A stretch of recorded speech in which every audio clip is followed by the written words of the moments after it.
everyone, my name is Heidi and I'm coming to you from sunny Florida where I live with my partner Bill, and today is January 27th, 2025.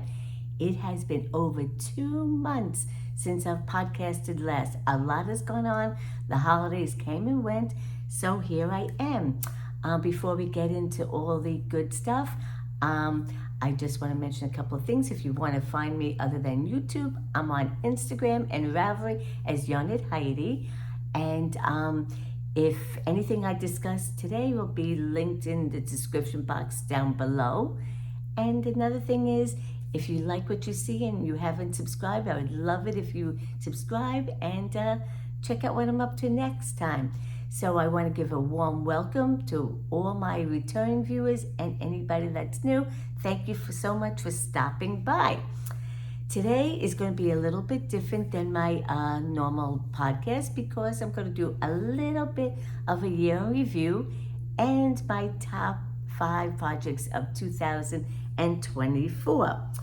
Let's see if I forgot anything else. I'm going to be a little rusty, guys. I have to be honest. It's been over 2.5 months, and actually before I got on like this, I had a few takes before this that I had to scrap, and here I am. So let's go.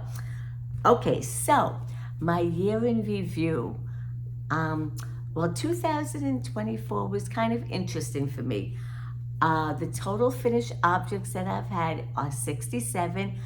And that is actually not accurate because I had cross stitching in there, I had charity knitting in there that I didn't, or crochet that I didn't really count, and some things were done in multiple, like I make these knitted knockers, I might have made 20 pairs and not have counted them. So the number isn't that accurate, but it's just a ballpark. So 67 projects that were finished. Knitting were 42, and crochet was 25. My favorite project of the year was the Korean poncho by Amy Palko.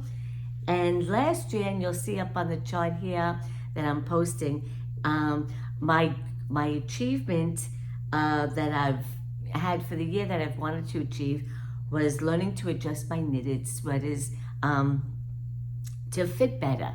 So that was achieved, and yeah. So I'm going to compare this to the past year of 2023. 2023, I had a total of 94 finished objects. That is a big difference. I'm trying to think what the difference is. 27 projects more last year in 2023 than in 24. 52 of them were knitted and 42 were crochet. And my achievement back then in 2023 was knitting a sweater that fit better. So I'm getting better and better because again, I had that kind of a same achievement this year, but to adjust my knitted sweaters. So I'm still working on that. It hasn't gotten to where I want it to be to do it, but I am getting better with my knitted sweaters. So as you can see, there was a big difference between 2023 and 2024. And I have to be honest with you, this year with my projects, nothing thrilled me. I was not excited about anything, and maybe that's why I didn't have as much finished as I did in 2023. Because when I was looking through my top 5 of the year of 2024, nothing really stood out that much to me, just a couple of things. And I'll go over them now. Okay, so I'm going to do it from least of my 5 top favorite to the number 1. And some of them are not here anymore, and some of them are. So the first one is an honorable mention because there were 5, but then I was like, oh, I like this one, and it would have been a tie. So I just said an honorable mention. Okay, so the first one is, I love this Ripple Rainbow baby blanket that I did. I think it's the Rainbow Ripple Blanket. And this is the patterns by Celeste Young. I'm not going to remember all the yarns I've used for these top 5 because they're throughout the year. But I know this one was a Lion Brand Mandala. I think it was called Yarny. I think either Narnia or Yarny, I can't remember. So that is number 5 because I was going to knit this for charity, but I love the way it came out so well that I am going to just put it in my collection for a future baby. So that is my honorable mention. The next one is a cowl that I did. Let me see if I remember the name. So this is number 5. Wait, is it number 5? Yes. Same but different cowl. Let me see if I can get a big picture. This is it. And this is by Cheryl Faust. Okay. So this is mosaic knitting. I love the way it came out. It's with spin cycle and something else I don't remember. I did a lot of this while I was in Portland, Oregon, so that means something special because I spent time with my son. And I have to say, even though I'm not crazy about the way it looks on me, or not the way it looks on me, actually the way it fits on me, I'll show you. See, this drives me a little crazy. So I would say that it's not the, best fitting thing for me, but I absolutely loved knitting this because it's mosaic knitting. It's a lot of fun. It's never boring. And I just loved making this. So that has to be one of my favorite things that I knitted this year, even though I'm not sure about the fit on me. It's a little scrunchy up there. So that is number 5, okay? So the number 4, I don't have it with me, is my Tulsa Tee, but I'll put a picture up here. My Tulsa Tee by Rebecca Clow. I love that because that was one of my sweaters that really fits well. It was a simple sweater to make, easy. I just zoomed, and I really loved that pattern. And I kept that up in a different location there. The next one is that. So that was number 4. Number 3 is my Pressed Flowers by Amy Christophers. I'm not sure how to say it. Another one that I loved making so much. This one is I think I got this yarn. Oh, I did. It was like a mystery thing from Cake Palooza in Saugerties during the Rhinebeck weekend. And I loved making this. It's another mosaic knitting project. And I would have to say, I just love the way it came out. I want to make a matching hat, but I don't have the same yarn for it. I could look it up and see if I can get it, but I don't know. I want to make a matching hat with this. So this is, again, the Pressed Flowers by Amy Christophers. I'm not sure. Pardon me if I'm saying it incorrectly. So that is number 3. Number 2 was a work of art, and oh boy, did it take a lot of work. Number 2 is, let me get it together, is called the Rainforest Retreat. Let's see if I have it the right way. Yeah.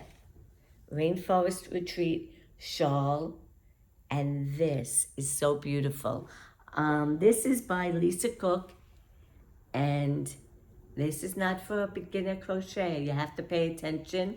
It wasn't hard, but there was a lot to do with it. I love this so much. It's so beautiful. I've yet to wear it. It's very big, but I love the way it came out. Yeah, so this is one of my favorite things that I've made. I think the yarn was actually from Knit Picks. Yeah, I think it's one of their, I don't remember. Well, whatever it is, I know it's from Knit Picks, but I don't remember which yarn base or anything like that. So I love this one, and this is number 2. Number 1 is, that I've mentioned before, my favorite project of the year was the Corey Inn poncho. And that I'll post a picture because I kept it up in the Poconos because it is so warm. It's made with an advent from Chelsea Lux, and it is paired with a mohair from Chelsea Lux, and it's just too warm to keep here. So I kept it in another location, which I'll tell you about in a little bit. So that was my favorite because I got to use one of my Advents, and I love the pattern. It looks so pretty. A bunch of us made it, and it's just a special piece of garment that I've made that I love so much. So that is my number one, and that is my top 5 with an honorable mention. So now that I did all that, another piece of big news I want to share with you is I have reached a milestone of subscribers. I reached my 300, so I want to celebrate with you guys. So I want to give away a skein of yarn. Let me see. Here's a skein of yarn by Mandy's Makers. Oops, it's upside down. With this pink and white, light pink, dark pink skein. It's so pretty and so soft. I love her yarn, Mandy's Makers. And if I could find it here, and a pretty stitch marker of a tree. So I'd like to give this to somebody. So if you comment below, and please be a subscriber, if you comment below and just mention what was your favorite project, or it doesn't have to necessarily be a project because some of you may not knit or crochet, you just may watch me. So maybe name something that was either your favorite project or your favorite thing that you did in 2024, or maybe a favorite moment, whatever, something favorite of yours. And I'd love to, next time I podcast, I'll pick a winner for this beautiful skein of yarn with a stitch marker. So thank you for everybody who subscribed. And if you are considering it, thank you so much. I am so blessed that I've had so many people watch me and take the time to listen to all my shenanigans with my knitting and crochet world, and also some of my cross stitch world. So thank you, thank you. I'm blessed to have you all. I'm so glad to be back, and just comment below. I'd love to give that to one of you winners, and all of you winners. I'd love to give this to one of you guys, and then hopefully if I reach another milestone, I'll do the same and give another giveaway away. So anyway, that's it for now. Let's move on to finished objects. Finished objects, I don't have that many. I finished things for 2024, but I wanted to start fresh for 2025. So I have 2 projects here that I finished for 2025. And I have a cross stitch project I finished in 2024, but I just got it back, and I wanted to show everybody that. So the first one is my bookbinder socks. These are them. And this is a pattern by Sarah Jordan. I love how they came out. The only thing is, I love this yarn, but it really doesn't show the pattern that well at all. Oops. I wanted to do it though. So the yarn is by Woolen Woman Fibers, and the colorway is called, I think it's called Halftime Craft Time. It's a sponsor for the Pigskin Party, which is a like a 6-month knit along, or crochet along, that is ending actually the day after Super Bowl. But I wanted to get their yarn. I wanted to make the socks by a sponsor, so that's what I did. So anyway, let me tell you the deets on the sock.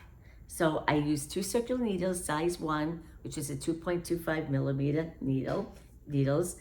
I did a size small, 56 stitches, which is my foot size. I did, 10 rows up here with this colorway, which is part of the sock set. Then I did the chart, and after the chart, I did 34 rows. I did 30 rows. Then I did a slip stitch and gusset heel. Then I did 34 rows of the, this is the leg, this is the foot. 34 rows of the foot. And then I stopped and did some of the chart here. and then the toe as per pattern. And that is it. Those are my bookbinder socks. So I love these, and they're so earthy and fall-like. So that's another pair of socks for me. And then the next thing that I did is a market bag. This is called the Market Square. Let me get the dates. I have to turn my page. So much here. Okay, the Market Square by Sharon Anholt. I hope I'm saying her name right.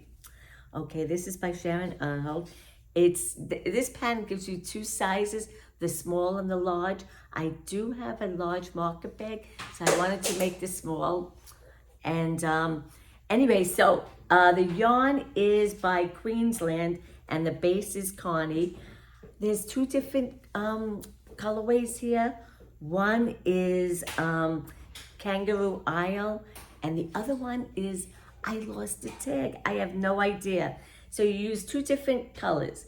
The bottom starts with one color, as you can see. Then you pick up, and then you alternate rows with another color.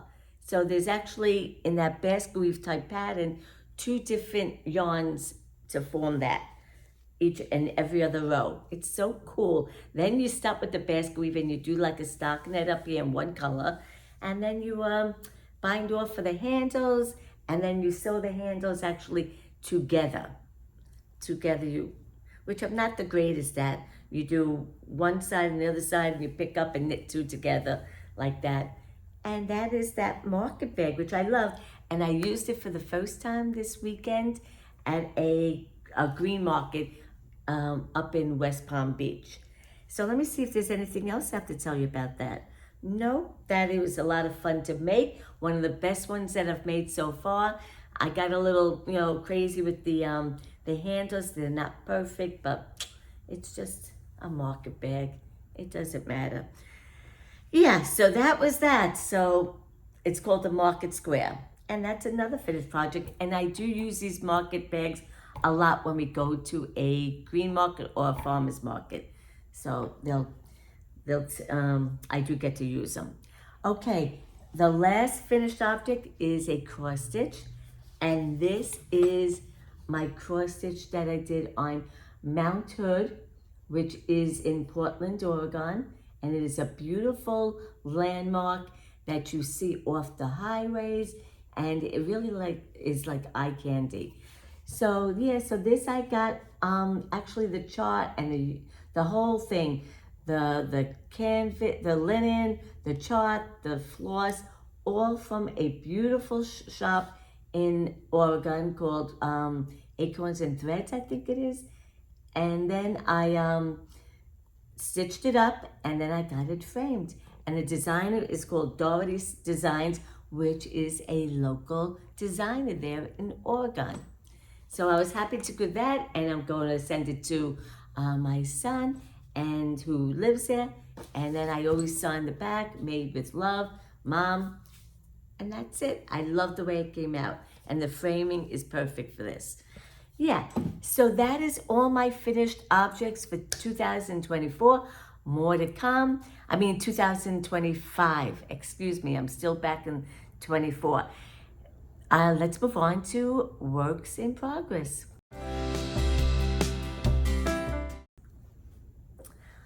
Well, I only have two things, because again, I have a couple of things that are still going on, but I just didn't give them much love. But I have a half an object, which is this sock that I'm making for Bill. They're just vanilla socks that I'm doing my own pattern, but the yarn is by Lion Brand, Sock Ease. And then this yellow is for my stash, but this is the Lion Brand Sock Ease. So I'm doing toe up because where I use all the yarn, and I could also measure Bill if I had to, but I really don't. I started off with the Judy's Magic Cast On for the toe. Then I got up to 72 stitches, which is good for Bill. Then for the foot, I did 80 rows. Then I continued on with the leg and did 60 rows. And then after that, I did 12 rows of a 2x2 ribbing. and then 3 rows of this pop of color. Then for the heel, I did an afterthought heel, but oh boy, did I goof. What I do with an afterthought heel is I pick up stitches on one row, below a stitch marker, and then I pick up a row above the stitch marker. Well, guess what? When I cut into the heel, I cut a live stitch. But thank goodness I just thought quickly and I picked up the stitches another row above that cut stitch. So it all worked out. I have a heel. So now I know that it is doable, even if you cut, I don't know why this isn't laying good. Even if you cut a live stitch, you can mend it and fix it. So there's almost a solution in every project. If you make a goofy, there is a solution most of the time. And this time it worked out. So I'm almost done with the second one. So next time I talk with you, it'll be done. And then I have another cross stitch project I started that I'm almost done with. And this is a chart that I bought from a store, and the designer is the Proper Stitcher. And this is special too because the designer was having I guess a charity thing where she was affected by a loved one a loved one of hers was affected by Hurricane Helene very badly. And she wanted to do something to contribute, so she made this chart.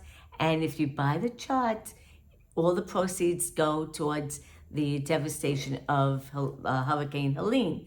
So why not? The chart is only $8 plus shipping and handling. So I got it and I'm working on it now. It's called Go Tell It on the Mountain. And it was, most appropriate for her to name it that. And this is it so far. I'm almost done. I just have to do a couple of more trees and some snowflakes, or actually some snowflakes, a border, and then I don't know what I'm going to do with it. I'll get it finished, framed, or I don't know what I'll do. And I don't know if I'll give it away or keep it. But I love that she had that because I know that it may not be a lot, but a lot of people bought the chart, and it goes for the devastation of Helene, for all that were affected. For $8, that's the least I could do for people that got devastated during that storm. Yeah, so that is my my cross stitch that I'm working on now. I have a couple of others, but not much love there. So let's move on to acquisitions.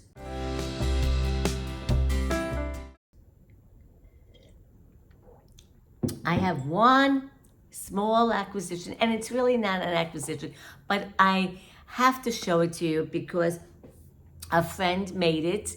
Me and a group of my friends met up to knit or crochet along together, and we do it whenever we can. So we met this past weekend, and my friend Stephanie made us all, the ones that she went to Rhinebeck with us, and as a memento of that time and a good memory, she made us all a house. She knitted up a house to remind us. And what was so special is, and it was so thoughtful, Stephanie, if you watch this, thank you so much for all that went to Rhinebeck with her.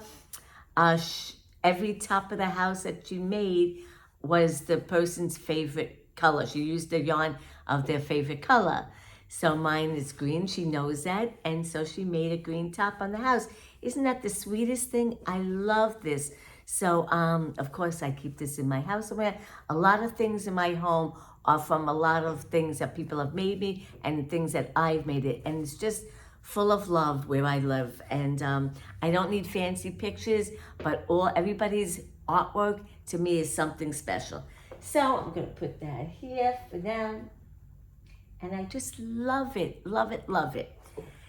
Yeah, so that is my only acquisition. I've had acquisitions, but it was during the holidays, and that's all over. So for 2025, not much, but soon will be coming. Okay, so let's move on to life adventures. let's go on. So Life Adventures has been busy. But before that, let me go do what we've been watching and books. So, you know what? I'll do that at the end. That doesn't matter. So during the holidays, I podcasted before Thanksgiving. Thanksgiving I spent with my son and Bill and my daughter-in-law and my sister and friends in New York. So that was a nice weekend. I spent time up there just for Thanksgiving. But for Christmas time, a lot was happening.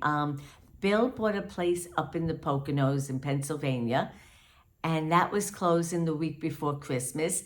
His son, Brian, was graduating from nursing school. That was the week before Christmas, and Bill was going to have a party for Brian and to everybody to celebrate, and that was before Christmas. So we took the auto train to the auto train leaves here in Florida. It's about a 3.5 hour ride from here. Oh, excuse me, something's in my eye. So we drive about 3.5 hours to the train station. Then we get on the train there, and that goes to Virginia, Lawton, Virginia. So when we get to the train station, we're waiting, and guess what? The train that comes in was delayed by 3 hours because there was a accident on the railroad. Anyway, with that 3 hour delay, that put a glitch into our plans because you arrived to Virginia the next morning at like 9 o'clock, and that night at like 4 o'clock is when Bill closed on settlement for the house for the Poconos at 4 o'clock the next day in the afternoon. So now that this is a glitch of 3 hour delay, that really puts us into a bind because it takes us from Lawton, Virginia to the closing 4.5 hours. So we're like, we better call up the closing people and let them know we might not make it. So they said, just keep us posted, see when you arrive. So we did arrive in Virginia at about 11-ish, but we have to wait for our car to get off. So the car gets off about, almost an hour later. So now it's like 12:15. We call up the closing people and we say, we'll try, but we don't know. They're like, we'll wait for you. So we got to the closing at 4:45 and they stayed open for us, and Bill was able to close on that. So after that closing in the Poconos, we had to drive 2 hours to where his sons live. We were staying in a hotel because the house is empty, no furniture or anything with after the closing. So we don't even have a bed there. So we stayed in the hotel by where his sons live. Plus 9 o'clock in the morning on the next day is Bill's son's Brian's graduation for the nursing school. So we had to be up and out by 8 o'clock the next morning to go to the graduation, which was great. We did that. And then after graduation, we went to lunch at the Reading Terminal in Philadelphia. What a place that was. Maybe I'll post some pictures, maybe I won't, but wow, so many vendors with such good food and then places had candles and knickknacks, and the food looked outrageous. So everybody, most of us got a Philly cheesesteak and we sat and had lunch. Then we went back, and I don't even remember what we did. We probably went to one of his sons. And then the following day was the party for Brian's graduation. So we had that at Brian's clubhouse with him and his fiance that had the party, and Bill, and we all had a great time there. That was a great time. And then we headed to the Poconos and started doing things for there, getting a bedroom set, getting a living room set, getting a kitchen table. So much had to be done. Then Christmas came. We went back to his son's for Christmas Eve and Christmas Day, and we spent overnight there because it was going to be nighttime. Then we headed back to the Poconos, and then we spent New Year's there, and that was quiet, but the weather was horrendous. This is why I live in Florida. It was it was like in the teens, and then there was snow, and then the appliances came, and then his sons visited us while we were in the Poconos, and they helped move the refrigerator to get it balanced. Well, guess what? After that, the refrigerator went on the fritz. After 4 days in the Poconos, it broke down. Well, it took us times for a repairman to come out. 4 times they came out and could not fix it. Then I said, Bill, I got to get back to Florida. I got my Mahjong groups asking about me, ceramics asking about me. I have things to do. And I said, we got to go back. Plus, it was freezing. We couldn't do much. When it's that cold, you can't do much outside. You couldn't do much at all. We did go to a couple of candle shops over there. We went we went shopping, just whatever we could do. We went a little bit on a little bit of road trips, but it was so cold you couldn't even get outside. So finally, after 4 times, they fixed the refrigerator the day before we were scheduled and booked to leave back on the auto train. So finally they fixed it, and we came home on the auto train and back to normalcy, and here we are. That was a whirlwind, and I don't want to go back until springtime, summertime. But the funny thing is, last night, Bill is a big Eagles fan, and guess what? They won and are going to the Super Bowl. So Bill's sons, who he's very close to, said, Dad, you got to come back up here and spend the Super Bowl with us. And Bill wants to. He asked me if I wanted to go. A flat out no. A hard no.